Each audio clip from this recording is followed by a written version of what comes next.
Yuzong and then look to try and get something that can jump in towards the back line. Yeah, they don't care about the Yuzhong at this point. And again, if you want backlines, Few on the far side extends the backline and could even go for the sleight of hand, give it to Rebo, change up the mid-hero overall, and yeah, Karltizi can jump with the dashes. And yeah, again, this is just characteristic of what's been making Bren Esports win all this time. In the first phase of the drafting, they always focus on at least 2 of the 3, if not all 3, of the mid lane heroes. That's the tank on Lusty, Few with the support, and Karltizi as their jungler now. That's the tank onto maybe Burmese Ghouls pick up Jawhead. Needing to actually get the lockdown on towards this Lancelot, they go in for this Jawhead, but late game Lancelot is not going to care about that at all, so still needing something beefier than this. And with that, Burmese Ghouls, they got that upper hand in terms of they picked up the second phase. It's taking a very long time here to decide because they need to decipher what actually activates this Lancelot before we even talk about him getting all the way to his back line. I mean, okay, so for the Burmese Ghouls, I would be thinking, okay, wave clear, a kind of a way to say, hey, we're not going to give you a way to kind of just, you know, lunge, and then get to our backline, no problems whatsoever. So, you know, Loyi is probably a pretty good shout. The Alice is also pretty good to deny Bren Esports that dive ability in towards that backline, because remember, that Farsa doesn't necessarily have to go into the off lane. Bren Esports, they might even have the idea right now to just go for a huge off. This could be something on their list. I don't know. I feel like the Yuzong is going to be really underpowered here if Burmese Ghouls do decide to pick it up for themselves. If Bren, like, if Bren sees this, oh, you pick up the Yuzong, I pick up the Lapu Lapu. It's still a win-win situation for me. But yeah, this is going to be very tricky for the side of Bren Esports. They need to thread this draft. Just think about it as walking on eggshells. Lapu Lapu was banned. Bren Esports, they really might have a Yuzhong on mind. Yeah, so BG should ban Yuzong right here. Now that Lapu Lapu is gone, it's like, okay, we can get rid of it. Unless Bren opts to say, hey, we don't mind you getting Yuzong as long as we get the Wan. And even then, it's like, all right, it's still a plus almost. Benedetta's still out there. Again, yeah. Yeah, that's true. And it could go to Flap as well. Yeah. No, if that goes to Flap, then what happens to Baksha? Lusty? Oh, well, it could go to Rebo. There you go. The gold lane Benedetta. This hero just goes everywhere. I love the way that you guys are thinking about, you know, role swaps. How are we going to be playing this one out? Because it is so viable right now, especially in the grand scheme of things. Like you did point it out, 1-1 could be something that will be even more dangerous. And of course, already hard to catch the Lancelot. You don't want another plan B for Bren Esports to easily go into, not only execute members of the side of Burmese Ghouls, but they can't easily get away with all these 3 pick-off potential coming from Burmese Ghouls. So, one more ban for Bren Esports. Get in.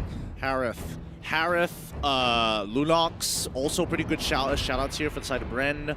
I don't think they would go for the Harley. Lori is definitely a really, really iffy personally.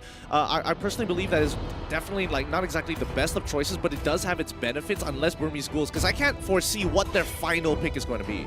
Yeah, mid lane is pretty open for the Burmese Ghouls. There's so many options. And yeah, Bren Esports, they just choose to go ahead and ban out the Yuzhong. So, Bren Esports, what are they thinking? They could have picked it up themselves, although, yeah, you're right. It's Flapteasy who plays it, so it's kind of a lock. Now you can really see how much Bren Esports, Coach Ducky, wants his players to play what they really feel comfortable with. Exactly, and they want a winning lane, and I think that's the most important thing here, especially for the Burmese Ghouls as well. Both sides want to have a winning lane. But I think Burmese Ghouls, they are a little more flexible. There's more room to wiggle around. That's true. They're more comfortable with so much more positions, so much more willing to listen to Panda and hear him out. Really looking at a probable Benedetta, but that won't really be the best. This is good. They lack magic damage, and they get magic damage.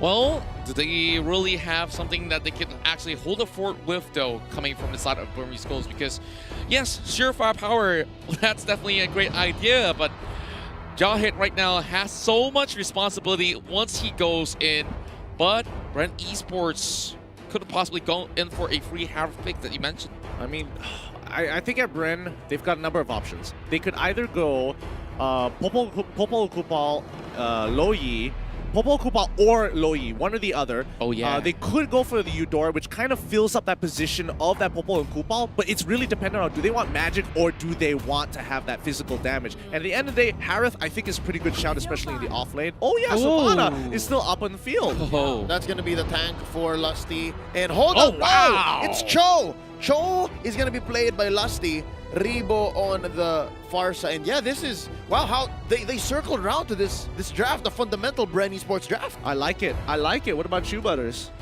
This is strong from Bren Esports, but it has its limits. But Okay. Grok Hold is that answer, and it will stop a lot of people. It will stop a lot of heroes on their tracks to get to the backline. Is this the violent Grok once more? Is this Yeah. the Grok with high and dry and a bloodlust axe and a blade of despair? I believe so. This might just be it, or you know, you just want to set up those walls somewhere in between. They want to fight on those choke points. Yeah, let me cut your team into two, and I deal with one thing at a time. I think it's going to be a 1-2-2 composition, to be fair here. I do think that the Grok is going to be roaming in between mid and the gold lane just to kind of clear it up to allow space for Yishin Shin as well as the Lunox, both of which don't exactly do wave clear that great until the later stages of the game, especially for Yishin Shin. But overall, I think this is going to be a tough one. It's going to be a real tough one for either side. Yeah, just looking at how this is going here, Burmese Ghouls trying to actually equalize the score to 2-2, but Bren Esports, I really do love the draft, and Great Shows honestly never go out of style. From M1 all the way up to its M2, you still see it in the grand finals. Moving in towards the land of Dawn here, back towards the caster's desk, and we will be moving in for game number 5. And a lot of things ride on Few and Lusty's back. They have to set them kills for Carl and just let Carl do the work when he gets the items. Let's look at the lane priority here, because again, the lane assignment, sorry. As we see Grok up into towards the top line, going up against that far side, and we can see Lusty already trying to disrupt that purple buff as much as it can, but again, Retribution still too powerful of a spell. And he did try. If he would have picked that up, that would hurt Burmese Ghouls a lot, but it was still a flicker spent for Bren Esports. Yep, and that's something Burmese Ghouls will definitely remember. They'll say, okay, we know that at least for 2 minutes from now, Lusty doesn't have a flicker. So yeah, when this first turtle comes up online, then that's one less catch. You're looking nervous there, Leo. What's going on, man? I'm just wondering what this Grok is going to be like. Again, seeing that it's on Ruby DD. It's the high and dry. It's the one that deals a lot of damage. It's the one that wins duels. And I love how high And high risk lineups like this are able to just swing the metagame, and this is what Burmese Ghouls needed. This is the kind of lineup that just makes Bren Esports think like, okay, I haven't seen this much in scrims, it hasn't performed much in professional scenes, and this is the kind of specific answer you need to be able to get these series wins. And OD using the battle mirror image against Flapteezy down in the side lane here, the EXP lane, and grabbing him. Hold up, interesting use. Interesting decision to put the Claude in the XP lane. Yep, they want the Claw to get the level 4 first. I think that's also kind of interesting as well, considering what the matchup is going to be like here. But notice the way that they're rotating, putting a little less priority over the mid lane once you have Lunox starting to get, once Lunox does hit that level 4. So, again, it's going to be a different set of lanes here for the Burmese Ghouls to kind of adapt and try to be efficient with their power level spikes.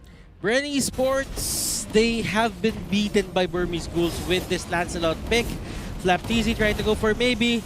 Does maybe have the flicker? Yes, he does. Puissance here by Flapteezy, not going to be putting a beat on anyone. Nice flicker in. That's going to be 2 knocked up. And Flapteezy pulls the double. That's first blood. Make it a triple. They trade out Flapteezy and Few. But is it going to be worth it? Because Flapteezy's still alive. Phantom Execution keeps him alive. And there's a triple for the Prodigy. The turtle still stands. It's only D here up in his own lane. man, I think Burmese Ghouls made the right call in saying, okay, you farm up, man, because this is the hot zone down here. Yeah, that was huge for the side of Bren Esports, and D's going to be using his Blazing Duet to clear the waves really, really fast and maximize EXP. But you gotta give it to Kaltisi, and as well as Lusty, that 3-man G Kundo literally enabled Kaltisi to get so far ahead. And Lusty, that's going to be a trade-off. Hold up. Lusty pulling a Leo Murphy himself. That's going to be maybe blasted down. Another for Kaltisi. Thank you so much, Few, for pinning him down.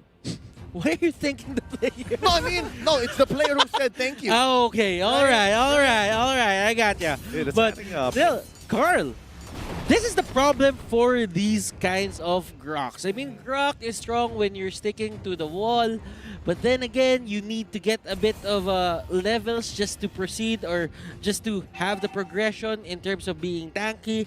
But if you actually have that high and dry, then that means you're gonna go for a very violent Grok. Then that means probably a Bloodlust Axe would do, but you're not as tanky as you think sometimes you are. Oh no, maybe he's taking way too much damage. He gets absolutely pinned down there. Even with the Smart Missile, it's not going to be enough. RubyDD is going to be the next to fall under the hands of Lusty. Great setups coming all across the board from Bren Esports.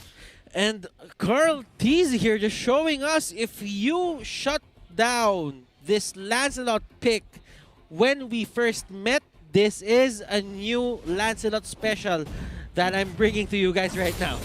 Interesting clash there as now Bren Esports opens up this bottom lane. It's going to be Kid. Oh, knocked up with the Way of the Dragon here by Lusty. And he's going to be able to dash out maybe and D, lacking damage still. I think I know what's going on now with this RubyDD Grok. He's expecting that it was Bren going to be taking it slow, but so far Bren have been answering back with 2 or 3 people. Oh! I don't do much now. Look at this. Kaltisi gets caught in. Oh! D is dealing a lot of damage. That's already the Blazing Duet with a few stacks pushing back Kaltisi and the rest of Bren Esports. So far 8-2. Less than 2,000 in the lead is Bren, and we're sitting at 5 minutes waiting for another Lord about a minute away. I got to give it to Maybe there. He stopped Kaltisi to getting the Phantom Execution over the wall, and that would have been so huge for Bren if Kaltisi was able to get that double kill there, but he's going to do it one more time on top of D. He jumps away. He's so brave, Carl Teasy, using the brush to try and pick off that Claude. And as you can see, the intensity right now, ladies and gentlemen, on the stage, they're just screaming their lungs off. Oh boy, it's only going to get more intense from here. Bren getting some good timers here, and now they want to punish Kid. He goes for the Brilliance, tries to close the distance, but it ain't going to be enough when they're going to get stopped in their tracks with the Phantom Execution of the Toys Poissons to completely cut them off from that reinforcement. Imperial Justice landing and RubyDD. He's going to say, nope, probably going to use his Power of Nature to kind of walk away here and absorb all of the damage. But at the end of the day, the Way of the Dragon is still back up, and they get bot tier 1. And D going for that mid lane turret. They will get it, but they had to put 3 people on it just to get it. I mean, Bren Esports, in terms of turrets, they're equal. Bren Esports is not getting a lot of objectives. It's just that they have more control over the turtles. Yeah, and they have more turtles, and right now, Lusty gonna get blasted out, and I think that's counting ults. That's none on Burmese Ghouls. So yeah, definitely uptime on Bren Esports now. It's on their side, and the third turtle, 100% take rate. Butters, this is what you were talking about, right? Same turret count, but when it comes to turtles, Kaltisi just always online. I guess this is what you get when you're trying to farm up on so many different heroes. But Burmese Ghouls, they do have time on their side. That's one of the things that they have, scaling. That's true. I mean, how long can you do this for? Because eventually it's going to be the end game mechanic that Bren is looking for, and that is, wait, hold on. What? Something's going on towards the top side. Ooh, D actually surviving with literally 1% of life left. It looks like Bren still putting more gasoline on this fire. But look at this, onto the middle lane. There is a fight happening. Oh yeah, it's gonna be popping up even up top, so I guess we'll pick one of them. That's gonna be off of Kid, and up top it's Carl Teasy. Maybe he wants to go ahead and flicker out, hide into the bush. That's going to be the Thorned Rose saving Look at Lusty. Carl Teasy a little bit. Oh, Lusty's waiting. Lusty's waiting. They're gonna do it again. Oh, underneath, that's gonna be the Thorned Rose one more time. Maybe gets it. Imperial Justice pins down RubyDD, but he's A-okay. Charging up the clothesline from hell to clear out this way, but there's 4 members! Wave the Dragon by Lusty, and that's gonna be 1 taken out alongside the turret. Oh my goodness. Literally one of the more beautiful dives I've ever seen coming out of Bren Esports. The perfect juggle of aggro, the turret aggro coming in from Flap TZ, and as well as Few. Hats off to them. That was so clean. And you can see here Few just staying there near that orange buff. They're baiting it so that they see Ace. And look at this. Oh, the orange buff invade has turned into a full-on fight. Feathered airstrike here by Rebo, and now Ace wants to find some prey. Kid getting blasted down. Few gets him, but they trade out. Maybe gets the kill, 1-for-1 currently. Nice ejector to save D, and Ruby DD wants to go clear the waves. Flap TZ maintaining the pressure. That's gonna be the disengage. Hold up! No, D wants more. Flap TZ rolling out. Okay, Turtle is definitely positioned onto the side of Burmese Ghouls. They have the key points into the map, and Carr doesn't care! He just goes in, look at this! Way of the Dragon and the Feathered Airstrike! Oh, that's 2 down! Automatic for the Doctor! He's looking for another patient. Wings by wings up, Lusty. Gonna be knocking up Kid. Where is you going, son? It's going to be a chase, and I think he's gonna survive. He's just waiting on the Order of Brilliance. They're gonna let go. That's the last turtle of the game. Ruby DD still alive. Keeping him up is the Ancient Blessing. So far, so good. Burmese Ghouls good at keeping damage control in check. And now at 9 minutes, how long, Gideon? How long until one of their cores, D and Ace, can just come out and pick them up from here? Look at Few here just picking up those 3 armors, and look at this. They're just casually getting it just because a lot of the items here from the side of Burmese Ghouls are physical damage, and look at this. Ace going in, he gets the kill. Carl will be the first pickup, and Bren Esports, they might bow out of their first fight, but Flap still regening. I was gonna say that might have been the first plot twist, but Flap surviving. Gideon. Yeah, Flap surviving, rather interesting. It does show that he has a lot of tankiness built into his kit, which is definitely something notable. However, the Burmese Ghouls, they actually won the fight, which is rather surprising. They managed to catch out Carl TZ and shutting him down for some huge, huge gold. But at the end of the day, it's all about that scaling. Burmese Ghouls, if this is the best that they can muster, they're going to have to make it work. Yeah, at some point, those casual armors are going to be expiring, and now Rebo gets picked off from the backline. Flap TZ running for his life. He's going to roll out, and that's going to be an ejector onto Few, plus the Imperial Justice keeping him alive, and now D taking his best here, doing his best to deal damage and back out. So far, so good. Another pick off by Burmese Ghouls. Oh my goodness. While Mount Shocker keeping them in place. Can Ruby DD come in with a wild charge? It is off of cooldown. They go for the conversion. Wow, Burmese Ghouls back in here, closing the gap now just under 2,000. Bren Esports need to be very careful on those brushes. Bren Esports rather. Burmese Ghouls are masters of that ambush strategy that they're doing. Oh, Flap TZ rolls into 4, but here comes the backup. The cavalry has arrived. Ace knocked out by Few. That's a pickoff. That's for free. I think they're just jockeying for position. Lord down bottom. They want to take as much as they can. Ruby down as well down bottom. It's going to be D. Oh, wow, making quick use. You could have held your breath there. Yep, and that's the thing. Their main team fight capability is coming from D. He is making sure that he's literally the strongest person on his team, and even Yi Shin is mainly acting as utility for a large majority. He's got to outplay this. Battle Mirror Image, he gets hit by one. The third hit, G Kundo. The Brilliance comes out. Lusty is going to get chunked out, but the Blazing Duet is way too early. Baptiste is going to get right on top of it with the help of Few. It's going good, but maybe now all by himself. Where is Ace? Ace needs to get here to get his damage down. He gets onto Baptiste. He secures the kill. It's a 2-for-3 trade-off, but at the end of the day, the Burmese Ghouls, no worries. Nothing that Bren can do to converse, because Carl TZ was the one who went down. But now things are looking great for the side of Burmese Ghouls. Their Claude has items. Yeah, all the more this becomes interesting. Ace here now picks up his endless battle. We're seeing a very, very small gold gap. Barely 1,000, right? As the minute goes by, let's check out the items here. Okay, so that is going to be a Blade of Despair and an endless battle for Ace. D has the Wind of Nature, the Queen's Wings, the Demon Hunter Sword, and the Golden Staff. Wow, I didn't realize how big he was. He literally has a scoreline of 1-1-3. Who would have thought he's already got 9K under his belt? He does have an Avarice, and he got a lot of lanes on his side. Oh, another fight occurs though, and that's Ruby DD getting caught out. Way of the Dragon onto the Grok, but it doesn't last as long given he was next to a wall. All right.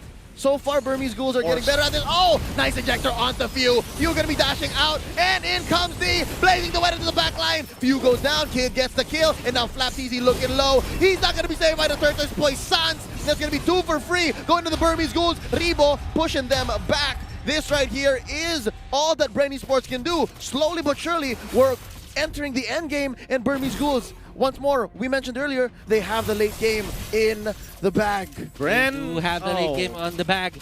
But Bren Esports, can they hold on? Now, the pressure goes back to their side. Yeah, I mean, Bren messed up there. They wasted 5 ultimates just to get a Grok, and they didn't even successfully do it. Burmese Ghouls pull the trigger, and that's what they want to do. Waste the ultimates from Bren and get a free fight as they do it again once more. They're trying to bait Bren into something they don't want to take. Ooh, Carlteezy gonna use a Cyclone Eye here. Oh no, Ace confirms the Lord take. Nice combo here. Oh, the shutdown immediately onto Carlteezy. That's 2 for Burmese Ghouls. That's none for Bren Esports. Do mind you, the Lord has already been taken here. And just like that, Bren Esports came into the fight fresh, but they lost nonetheless. Burmese Ghouls showing us superior positioning and target prioritization. And this is where Carlteezy really just wants to get the kill on D. But D has the Wind of Nature. Now, Feathered Airstrike is going to play a huge role into this defense. Well, he's going to push on forward, and inevitably it's going to be okay. But right, they got a big shutdown onto Kid, which is great. But Kid isn't the main target here. Yes, it is a constant source of damage and forcing a lot of itemizations from Bren to go into Magic Resist. But at the end of the day, if they don't take out D, it's going to be a problem. And not to mention, Ace is starting to catch up in that target prioritization of becoming a huge problem. Few tries to go for the Imperial Justice. Is not looking good to here for the rest of the team. It's going into the back line. They're trying to make it work out, but Ace, he's on the run. Yishu Chin is probably going to go down, but Few, he doesn't actually get him. He's able to dash out of the way, the Traceless, and is able to come up in time. And D is absolutely gigantic, taking out 2 members single-handedly. And you can see that Carlteezy does not want to be a part of that. And this is Bren Esports. They're playing as individuals right now. Burmese Ghouls. This is the superior team fight, superior macro play that we expected from them since game number 1. So far, so good here. Bren Esports, until that Lord take, it's been their game. But right now, Burmese Ghouls, they put Bren Esports into a position where if you get frustrated, you're gonna lose. And I think that's what Bren is. They are frustrated, You can see it. You saw how much Few went for the chase, and there was no chance. It was 4 members of Burmese Ghouls there hiding in the bush, even if there were only 3 and the rest were putting down pressure elsewhere. Oh, Bren Esports, they really dropped the ball on this one. Currently down 4 turrets, down a Lord, behind about 7,000 gold. I mean, honestly, one bad team fight for the side of Burmese Ghouls could easily turn Bren back on top and just, really even things out. But the people who need to keep their heads cool right now is Lusty and Carlteezy. These are the playmakers, the damage dealer and the playmaker. Rebo, he's been playing a very consistent game so far, but the problem is whenever they initiate the fight, they're out of his range of damage. They don't want him to force the wings by wings to get closer, because that puts him in a huge compromisable position. Yeah, and now Burmese Ghouls, they are controlling the buffs here for the side of Bren Esports, and this is what Bren Esports did for the couple of games that they won here in the series. Burmese Ghouls, slowly but surely, just walking up to their base. They're not forcing anything. They're waiting for Bren Esports to be a bit impatient. Somebody's going to have to make a mistake here. It's either Bren or the Burmese Ghouls. And Bren definitely, after making a couple of those, they've realized, all right, we've made too many. We've kind of lost the lead. We've kind of, put too much slack on this leash. And Burmese Ghouls, they are just waiting for this Lord. In the next 50 seconds or so, if somebody is going to get caught, it's not going to matter too much unless it starts happening right now at the 40-second mark where the death timers, you won't be able to reach the Lord in time after respawn. Yeah, no kill here is free. No kill is free. All right, Few here picks up. Don't do it. The glowing wand. Now they can confirm more kills.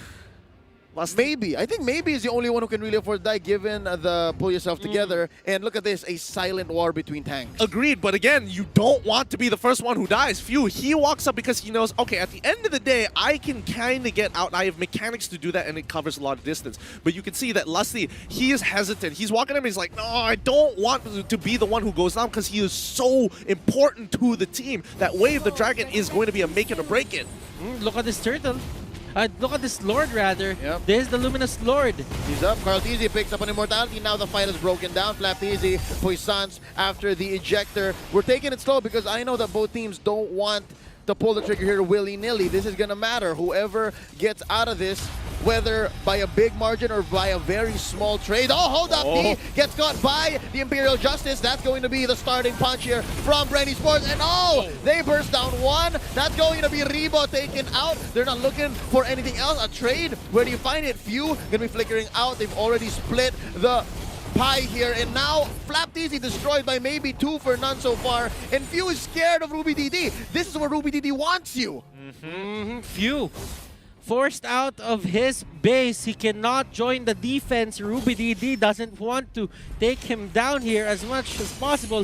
He just wants to not see him recall back to base. Oh, that's going to be the Immortality pop onto Carl Teasy. No! Not even That's the time it? execution or the Thorn Rose will save you, ladies and gentlemen. Lusty is the last to go, and that's going to be Burmese Ghouls taking game number 4. Oh my goodness, thank God that this is a best of 7, because this really is a great adaptation, and overall the Burmese Ghouls managing to punch back, and they need that momentum back. Bren, they need to get that momentum, because once you see them run out of gas here, the Burmese Ghouls, they start sniffing out, and they will brick wall you until you just kill yourself of frustration. Burmese Ghouls have proof that this is a marathon, and now, of course, going for that reset, both sides 2-2. And still, we need 2 more games on either side to claim that championship title.